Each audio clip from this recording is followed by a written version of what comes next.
Health insurance for pre-existing conditions is taking center stage right now in the battle over who will become Indiana's next Attorney General.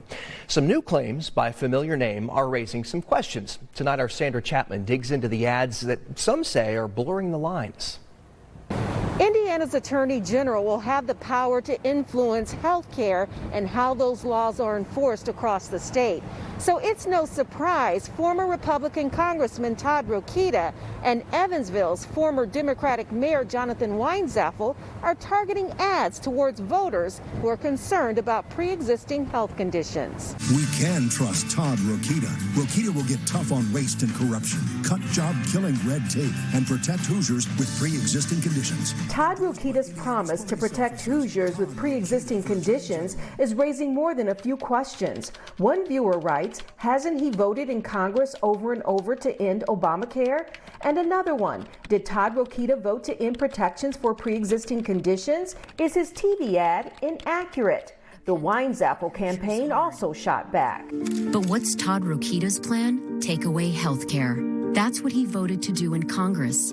2.7 million Hoosiers with pre-existing conditions like cancer and heart disease could lose coverage. So what's true? Can both sides be right? During Rokita's 8 years in Congress from 2011 through 2018, he voted to repeal coverage for patient protection and funding for the Affordable Care Act every time it came up, according to both government and industry tracking. The Democratic Attorneys General Association lists the dates of at least 50 such votes. But Rokita's strategic advisor says there's no flip-flop and that Rokita has always believed healthcare policies are best implemented on the local level. And that's why Rokita has supported programs like the Healthy Indiana Plan from its inception.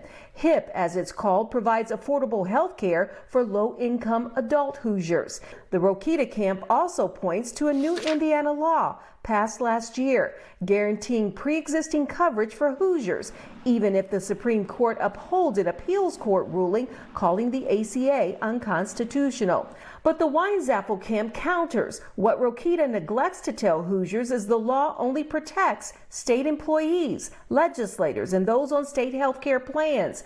Hoosiers assessing private or employee-sponsored health care are not protected. That does appear to be the case. The law says no person may be denied coverage for a pre-existing condition under a plan offered or administered by the state, including those provided for state employees and lawmakers, Medicaid recipients, including HIP 2.0 and the Children's Health Insurance Program. Researchers suggest that could mean 53% of Hoosiers with private employer-provided insurance could be at risk of falling through the gaps if their plans do not include pre-existing conditions.